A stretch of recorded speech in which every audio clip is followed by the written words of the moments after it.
கண்ணம் செந்தாமரை சிந்தும் முத்தம் செந்தேன் மழை கண்கள் இன்பக் கடல் குரல் தான் கொஞ்சும் புல்லாங்குழல் மங்கை பொன்னோவியம் பேசும் மழலை சொல்லோவியம்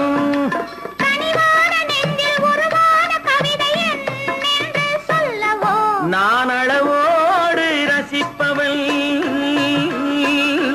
எதையும் அளவின்றி கொடுப்பவள் அன்பின் அழகோடு தழுவி உறவோடு பழகி உயிராக நினைப்பவன்